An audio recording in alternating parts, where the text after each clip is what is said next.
चोरी करा रहे थे स्मार्ट वॉच से 2 बच्चों को चोरी करा रहे थे, जबकि टीचर और इन्विजिलेटर को भी नहीं जाना है पहन करके स्मार्ट वॉच। टीपीएस कॉलेज,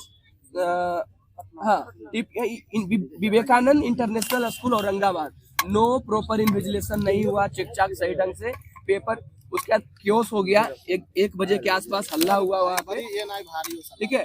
उसका टीपीएस कॉलेज पटना में 1 स्टूडेंट जो 1 बजे एंट्री मारता है, ऐसा क्यों उस स्टूडेंट को एंट्री लेने दिया। Kosi college Khagaria, a boy entered examination hall wearing a smart watch, ये हुआ।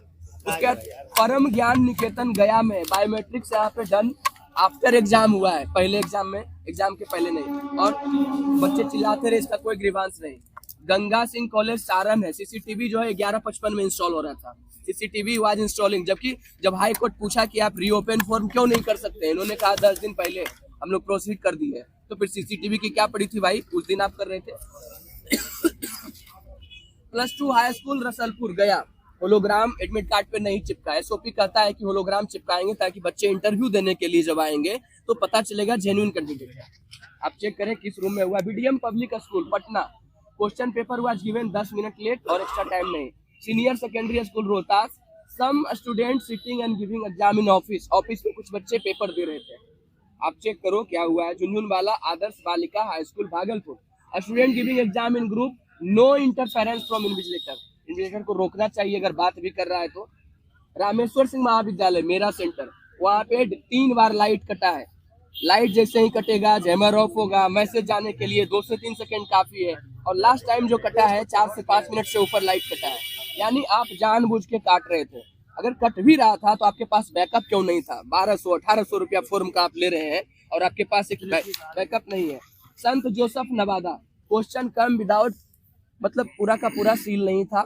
उसके बाद फिर राजकीय उर्दू उच्च माध्यमिक विद्यालय बेस्ट चंपारण, यहाँ पे भी होलोग्राम नहीं दिया गया, नो प्रॉपर बायोमेट्रिक्स भी नहीं हुआ। उसके बाद सुगरा कॉलेज नालंदा, सिक्योरिटी में फॉल्ट हो रहा है चेकिंग में, एक गर्ल आती है जो कि पेंसिल से भर रही है, तो ये हम लोगों ने आरोप लगाया। कल चीफ सेक्रेटरी सर के द्वारा जो मीटिंग हुई थी वहाँ मैं मिल के आई, और हम लोग अब इंतजार कर रहे हैं, नोटिफिकेशन का इंतजार कर रहे हैं कि कब री एग्जाम का नोटिफिकेशन हमें मिले, क्योंकि हमने अपनी बातें डिलीवर कर दी है बहुत अच्छे तरीके से। लेकिन आज सुबह से गर्दनी बाग में बैठ के मैं न्यूज देख रही हूँ कि क्या हुआ, आखिर हुआ क्या। अनर्गल बयान को सुनने के बाद ये प्रेस कॉन्फ्रेंस बुलाया गया उसके काउंटर में। तो सबसे पहले तो हमें बड़ी हंसी आती है और दुख भी होता है इस बात का कि जिन लोगों को मुद्दा की बिल्कुल जानकारी नहीं है वही प्रवक्ता के रूप में आके और उस पर अनशन अपना राजनीति से कर, तो ये बहुत ही गलत बात है। कृपया आप हमारा जो एमओयू जो हम हर जगह सबमिट कर चुके हैं, सभी राजनेता के ऑफिस में, बीपीएससी में और कल मुख्य सचिव जी के सामने, तो कृपया एक बार आप हमारे मेमोरेंडम जो हमारा डिमांड है उसको पढ़ लीजिए, उस पर विचार कीजिए और फिर डिबेट कीजिए तो ज्यादा बेहतर। क्योंकि महोदय हम आपको बता दें कि जितने हमारे साथी जो है राम, उन्होंने बताया है कि क्या क्या आरोप लग रहे हैं, आरोप अलग है, फिर उन्होंने बताया कि स्केलिंग किस तरीके से गड़बड़ है, ये सभी अलग है। लेकिन मात्र मैं एक कारण बता रही हूँ जिसी के बेस पे ये री एग्जाम कंडक्ट कराया जा सकता है, और वो बेस बहुत स्ट्रांग है। सबसे पहली बात ये कि एक ही पद के लिए, एक ही चीज के लिए सभी लोग इस परीक्षा में अपीयर हुए, टोटल 5 लाख एक पद के लिए, एक तरह के नोटिफिकेशन के अंडर हुआ। क्या बापू परीक्षा परिसर में गड़बड़ियां हुई जिसको आयोग माना और उसको कैंसिल कर दिया। लेकिन आपको हम ये बता दें कि वो एक केंद्र है नहीं, जैसा कि आप सभी लोग अब जान चुके, अवगत हो चुके हैं। पता नहीं जो लोग प्रवक्ता के रूप में बात करने आते हैं वो इन मुद्दों को क्यों नहीं समझते हैं, इस पे कभी बात ही नहीं करते हैं। अरे लीक तो हम आप पे आरोप लगा रहे हैं ना, उसकी आप जांच कराइए। उसके इतर एक ऐसा मुद्दा है जो ये एग्जाम को री एग्जाम के रूप में बदलने में काफी है, उस पर आप क्यों नहीं बात करते। 18,000 बच्चे जो हैं वो आप सभी को पता है कि दोबारा से उसका एग्जाम हो रहा है और 22 केंद्रों में उसको आयोग खुद से ही एग्जाम ले रही है। तो आप बताइए ना, ये एक केंद्र कैसे, ये 2 जिला है ना, 2 जिला में अगर गड़बड़ी होती है तो क्या पूरे परीक्षा रद्द नहीं होनी चाहिए।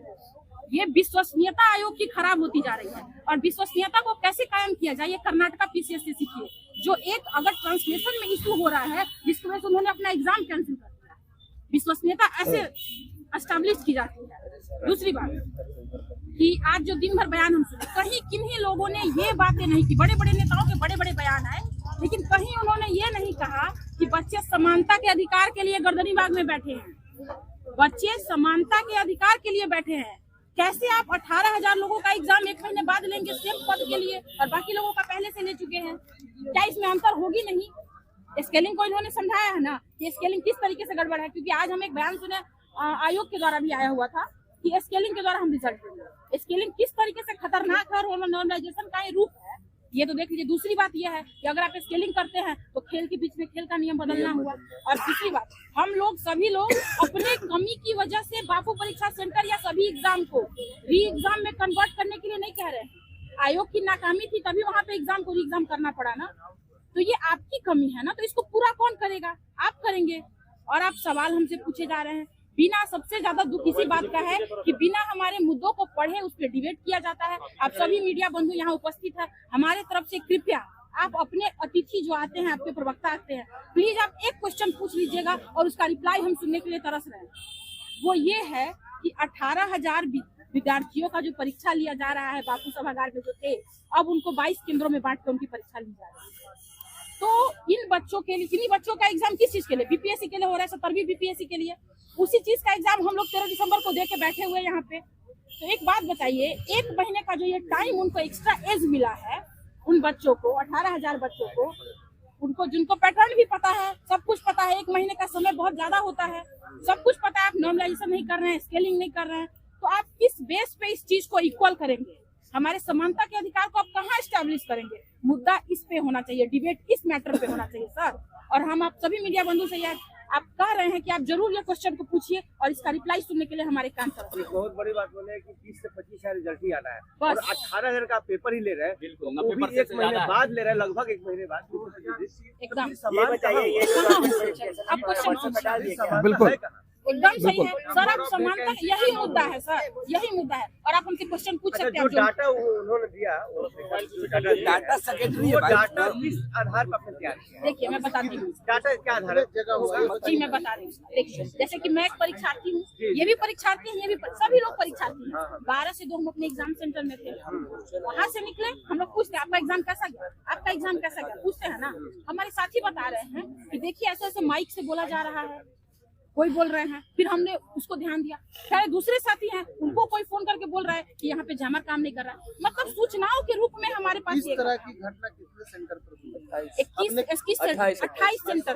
28 सेंटर पे हमें घटनाओं का जो एक हमें पता चल पाया है। हाँ पता चल पाया।